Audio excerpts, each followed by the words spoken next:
बिस्मिल्लाहिर्रहमानिर्रहीम। अस्सलाम वालेकुम नाज़रीन। ईरानी सदर इब्राहिम रईसी की शहादत के बाद अब तक सबसे बड़ी खबर ये है जिसने इजराइल और अमेरिका की नींद उड़ा कर रख दी है और सारा बना बनाया मंसूबा खाक में मिला दिया कि अमेरिका की सबसे ज़्यादा कोशिश अब तक यही रही किसी न किसी तरह भी इसराइल और सऊदी अरेबिया के ताल्लुकात को बहाल करवाया जाए और इन ताल्लुकात को पूरी मुस्लिम दुनिया में अपने मकासद के लिए इस्तेमाल किया जाए और ग्रेटर इसराइल मंसूबे की राह में हायल तमाम रुकावटों को दूर किया जाए। तो जिसके लिए अमेरिकन वज़ीर ख़ारजा ने सऊदीया के हंगामी दौरे भी किए और सऊदी क़यादत की बेरुखी के बावजूद भी बगैर किसी शर्मिंदगी के सऊदी अरेबिया के दौरे और सऊदी क़यादत के साथ राब्ते जारी रखे ताकि किसी भी तरह इस डील को एक अमली जामा पहनाया जा सके। लेकिन अब सऊदी अरब ने ईरान के साथ मिलकर ऐसा कदम उठाया है जिसने इसराइल और अमेरिका की नींद हराम कर दी है और अमेरिका के अंदर हंगामी मीटिंग्स हो रही हैं। क्या सऊदी अरेबिया ईरान से एटमी टेक्नोलॉजी हासिल करने जा रहा है? क्या मुस्लिम दुनिया में भी नेटो तर्ज का कोई इत्तेहाद बनने जा रहा है?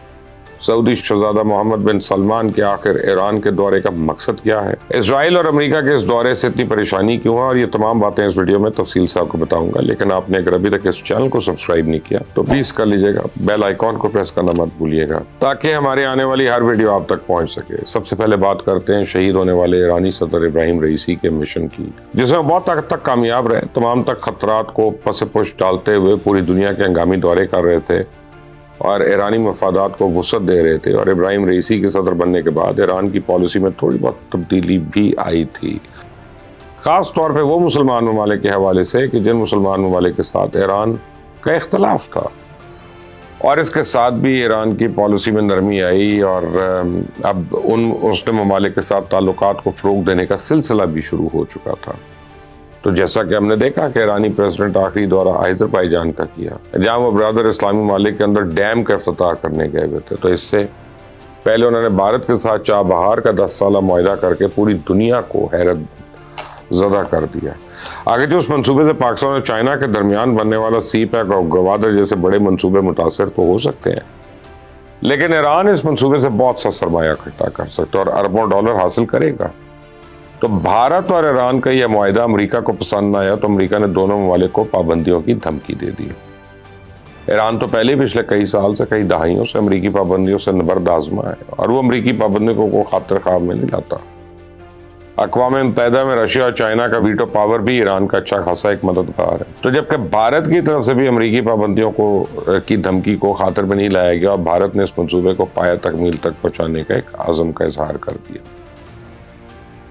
तो अमेरिका और इसराइल को इस वक्त आलमी सतह पर बेशुमार मसाइल और चैलेंजेस का सामना और अमेरिका इन तमाम मसाइल का हल निकालने के लिए इसराइल और सऊदी अरेबिया के दरमियान स्वार्थी ताल्लुकात कायम करवाने का मिशन एक शुरू किया। उसके अंदर अमेरिका को खास कामयाबी तो नहीं मिली, लेकिन अमेरिका इस मामले में काफ़ी पुरुम्मीद नजर आया।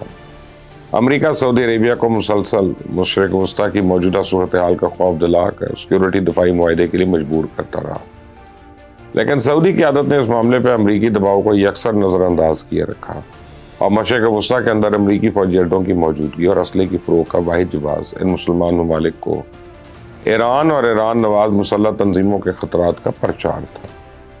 लेकिन 7 अक्टूबर के बाद ईरान ने ख़ित्ते के अंदर इजरायली मुखालिफ तमाम क़ुव्वतों की हौसला अफजाई की और मुसल्लह तंजीमों की मदद भी की, जिसके बाद मुसलमान कौम के अंदर ईरान के लिए नरम गोशा पैदा हुआ और ईरान की तरफ से भी मुसलमान ममालिक के साथ पॉलिसीज़ में तब्दीली देखने को मिली और ईरान ने अपनी तमाम तर तवज्जो जो है वो सिर्फ इसराइल सेंट्रिक कर दी, इसराइल पर फोकस कर दिया। तो ईरानी सदर इब्राहिम रईसी की शहादत के बाद जो सबसे बड़ा सवाल था वो ये ईरानी असर रसूख का था कि क्या ये कायम रह पाएगा और अब ईरान का मुस्तकबिल क्या होगा।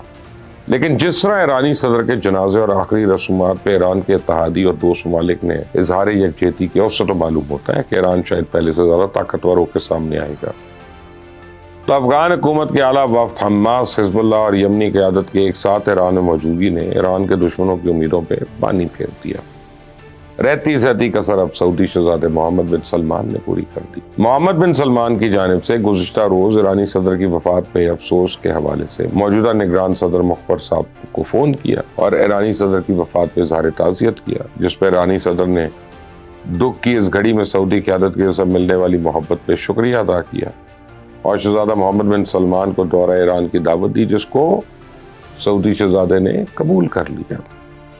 तो सऊदी फरमानरवा की तरफ से ईरानी दावत को कबूल करना था कि इसराइल और अमरीका पे बिजलियाँ गिर गई। अमरीकी हुकूमत ने आला सतह का हंगामी इजलास तलब कर लिया, मशरिक़ वस्ता की बदलती सूरत हाल पर तबादला ख्याल किया। अभी याद रखिएगा कि अगर ईरान और सऊदी अरेबिया के ताल्लुकात मज़ीद आगे बढ़ते हैं तो फिर अमरीका के लिए बहुत बड़े मसले पैदा हो जाएंगे। एक तो अमरीका ईरान का खौफ पैदा करके जो असला अरब ममालिक को फ़रोग़ करता था, उनकी जगह रशिया और चाइना ईरान अब ले लेंगे और अमरीकी असले पे इन्हिसार जो है कम होता जाएगा, जिससे अमरीका की सबसे बड़ी असला मंडी जो है वो उसको नुकसान शुरू होगा। तो ईरानी सदर का गिरने वाला हेलीकॉप्टर चूँकि अमेरिकन था, लिहाजा इसके बाद अमेरिकन टेक्नोलॉजी के हवाले से अब मज़ीद सवालात उठे, क्योंकि अमरीका किसी न किसी तरह दुनिया में दी जाने वाली टेक्नोलॉजी का कंट्रोल तो अपने पास रखता है, जबकि रशिया और चाइना के हवाले से इस तरह के तहफ़्फ़ुज़ात नहीं है लोगों को। तो ईरान और सऊदीया के हवाले से भी ये इत्तलात सामने आ रही हैं कि दोनों ममालिक दिफाई शोबों में भी एक दूसरे के साथ ताउन बढ़ाने के ख्वाहिशमंद हैं। अब अगर ऐसा होता है तो समझ लें मुसलमानों के आधे मसाइल तो खुद ब खुद हल हो जाएंगे, क्योंकि मुसलमान पिछले कुछ अरसे से शिया, सुन्नी और अरब आजम के मसाइल में उलझ कर अपना बहुत सारा सरमाया, कुव्वत, ताकत बर्बाद कर चुके हैं। और मुसलमानों के इत्तेहाद का ये एक सुनहरी मौका भी है, क्योंकि लाख इख्तलाफात के बावजूद अफगान वफ़द भी अभी तो ईरान पहुंचा है, और अगर ऐसे में सऊदी अरेबिया भी ईरान पहुंचता तो ये सोने पे सुहागा हो जाएगा। तो ईरान और सऊदी अरेबिया की कशीदगी पाकिस्तान के लिए भी दरसर बनी रहती थी, क्योंकि दोनों ममालिक के मुसलमान दुनिया के लिए इंतहाई अहम है और दोनों के दरमियान पैदा होने वाली कशीदगी से आलम इस्लाम पर बड़ा गहरा असर पड़ता है। अब पाकिस्तान को दोनों ममालिक के ताल्लुकात को मामूल पर रखने के लिए बड़ी मेहनत और कोशिश करनी पड़ती है और पड़ेगी, जैसे कि हमने माजी में भी देखा कि जब सऊदी अरेबिया और ईरान के ताल्लुकात में कशीदगी पैदा हुई तो पाकिस्तानी क़यादत ने बगैर वक्त ज़ाया किए दोनों ममालिक के हंगामी दौरे किए, ताल्लुकात को मामूल पर लाने में एक रोल प्ले किया। तो अमेरिका सऊदी अरेबिया को ईरान नवाज तंजीमों से बचाने की ऑफर देकर सऊदी अरेबिया के साथ दिफाई डील करना चाहता था, जिसमें इसराइल को तस्लीम करना सर फहरिस्त था। लेकिन ईरान की तरफ से यमनी होशियों को यह कहना कि वो सऊदी अरेबिया के खिलाफ किसी किस्म की कार्रवाई नहीं करेंगे, इस ईरानी ऐलान ने जहाँ सऊदी हुकूमत, क़यादत और अवाम के दिल जीते हैं, वहीं अमेरिका की जानिब से की जाने वाली तमाम कोशिशों को भी खाक में मिला दिया।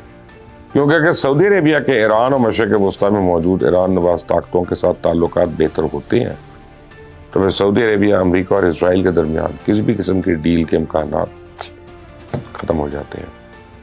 अब ये बात यहाँ तक नहीं रुकेगी, बल्कि इसके बाद मशरिक़ वस्ता के अंदर अमेरिकन फौजी अड्डों को जवाज़ भी ख़त्म हो जाएगा। तो सऊदी अरेबिया अगर ईरान के साथ किसी भी किस्म का दफाई मुआहदा करता है तो फिर मशरिक़ वस्ता के अंदर अमरीका और इसराइल की औकात ज़्यादा ज़्यादा एक बूढ़ी बेवा की तरह हो जाएगी। तो सऊदी अरेबिया इस वक्त ईरानी मिसाइल प्रोग्राम, ड्रोन टेक्नोलॉजी में बड़ा इंटरेस्टेड है और सऊदी अरेबिया की ख्वाहिश है कि वो ईरानी मिसाइल प्रोग्राम से इस्तिफ़ादा हासिल करे। और ऐसी सूरत में अगर सऊदी अरेबिया और ईरान के दरमियान ताउन और मुआहदे आगे बढ़ते हैं तो फिर मशरिक़ वस्ता के अंदर इसराइल के लिए बहुत सी मुश्किलात पैदा हो जाएंगी और अमरीका को भी मशरिक़ वस्ता से इनखला ना करना पड़ जाए। और अगर अमरीका वहाँ से निकलता है तो पीछे इसराइल का क्या बनेगा। तो जबकि सऊदी अरेबिया के ईरान की तरफ जाने का मतलब है कि मिस्र और उर्दन भी ईरान की तरफ जाएंगे, साथ दूसरे ममालिक भी। और याद रखिएगा, ईरान तो एक पुल है जिसके ज़रिए रशिया और चाइना मशरिक़ वस्ता में दाखिल होना चाहते हैं और अमरीका हो सकता है हाथ मलता रह जाए। और यमनी हुसी भी सऊदी अरेबिया और ईरानी ताल्लुकात से बड़े खुश नज़र आ रहे हैं, क्योंकि इससे इनका फोकस पूरी तरह अब रेड सी और इसराइल की तरफ हो जाएगा और वो सऊदी सरहद की तरफ से बिल्कुल पुरसकून हो जाएंगे और आलमी अदालत का फैसला और सऊदी ईरानी ताल्लुकात अमरीका और इसराइल के लिए बड़े बड़े सरप्राइजेस हैं। तो अगर इन पे अमल होता है तो फिर इसराइल और अमरीका के लिए बहुत सी मुश्किलात पैदा होने वाली हैं। अगर आपको ये वीडियो अच्छी लगी है तो इसे लाइक करिएगा, शेयर करिएगा, बेल आइकॉन को प्रेस करिएगा। अपना ख्याल रखिएगा। अंटिल नेक्स्ट टाइम, अल्लाह हाफिज़।